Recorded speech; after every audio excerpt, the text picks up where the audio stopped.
Hi champs, welcome to LitGuru. This is the place where literature meets strategy. If you're preparing for the UGC NET English exam, you're in the right place. This session is your last minute booster. Let's turn stress into success. Come, let's dive into the world of wisdom. When time is short, focus on what matters most. These are the top 5 high yield topics that I'm gonna tell you. The first one is literary criticism and theory. In this section, understand the core analytical frameworks. Then, coming to the second part, it is British literature timeline. Try to understand the key periods, authors, and the movements related to British literature. The third section focuses on Indian writing in English. Concerning this, focus on prominent voices and their contributions. American literature, which is one of the important major works in this UGC English Literature Net. Focus on major works and influential writers. The fifth important topic that you need to focus at the last period is the literary devices and the schools of criticism. Keep your track on essential terms and movements. So, what are the key literary theories and critics you can revise in your last moment? That is what I am going to tell you in this slide.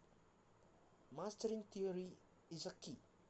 Remember these heavy filters that I am gonna tell you.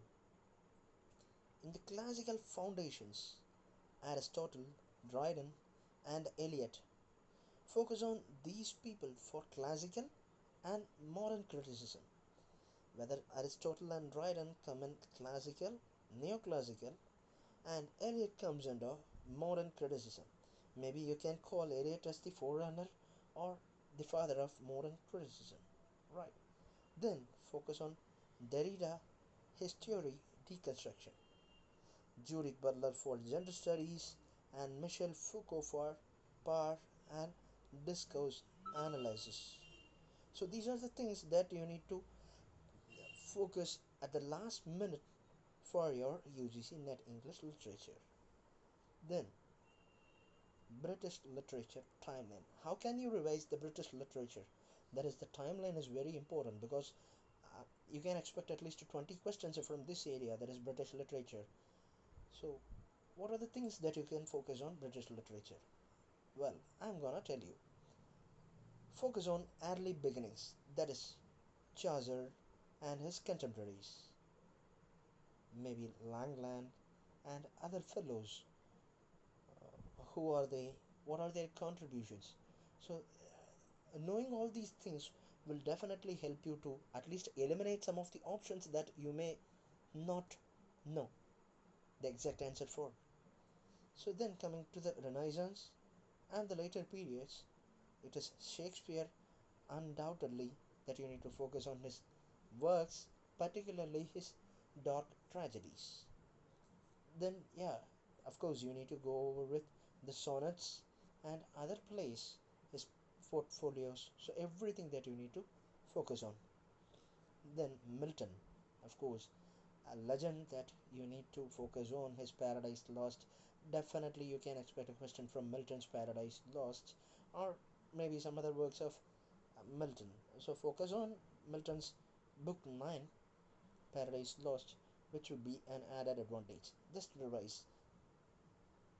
Coming to the 19th century, focus on romantic poets, Wordsworth, Keats, Byron. Everyone is important, dude. So focus on their works. What are their characteristics? So all these things are definitely included in your last minute's preparation. Then Victorians, it is social realism and moral themes based works that you need to focus on, because that is the core idea that the Victorians have. That is math. Coming to 20th century, there is the modernists at the beginning, earlier stage of modernists, the experimentation, fragmentation, all these key concepts that you need to focus on. Right, we'll move on to The next important topic that you need to focus on is the Indian and American authors. So in the contemporary English literature net questions, you can expect a more and more number of questions from Indian writing in English, as the UGC focuses uh, gives more emphasis on the Indian authors and their contributions in the contemporary world.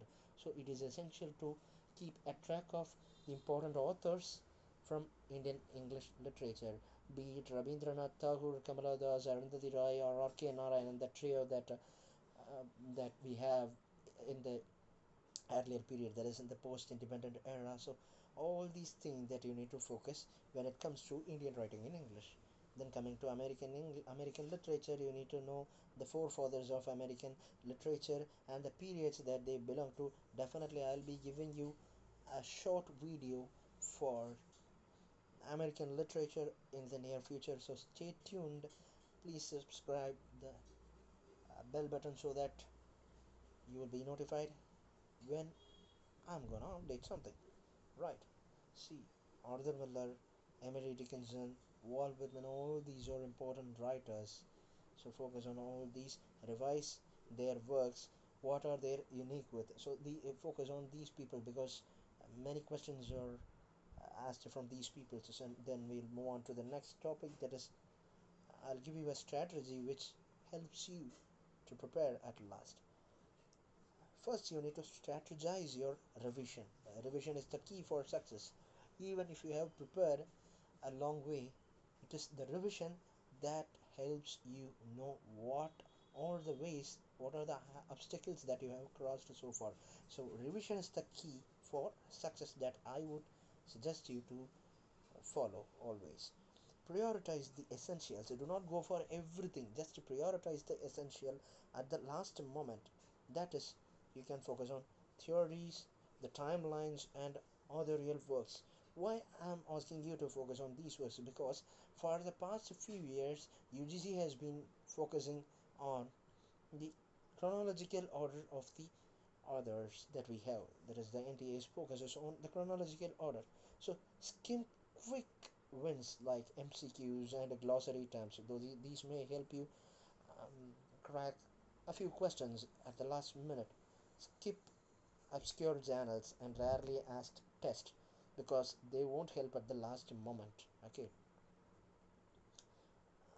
I'm gonna tell you three simple rules. That is, use the 3-2-1 rule. Man, apply the 3-2-1 rule. I'll tell you. Review three important concepts. Solve two practice questions and use one mnemonic trick to recall them all. This is how you revise efficiently under pressure. Of course, you will have pressure, but when you're wise enough to handle the pressure, you are the winner. Time management during the exam is really important. Time management equals success. Remember, 90 minutes and 100 questions. Spend your first 20 minutes on the low hanging fruit, direct and fact based questions.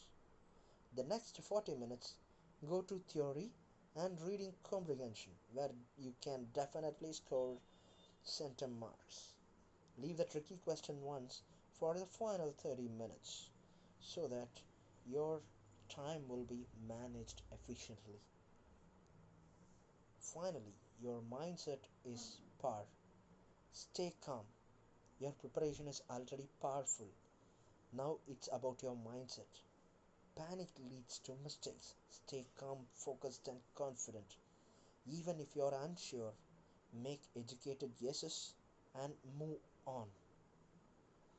And a bonus slide for you, pre-exam checklist that I'm gonna give you. Here's your night before checklist. Don't open new materials. Only revise short notes. Meditate or breathe deeply for 5 minutes to center your focus. And sleep well. A rested brain performs best. All the best. Success is yours. Let's grow together. Revise, read, repeat. Meet you in the next video Until then, shining off from you is your LitGuru. Bye bye. Take care.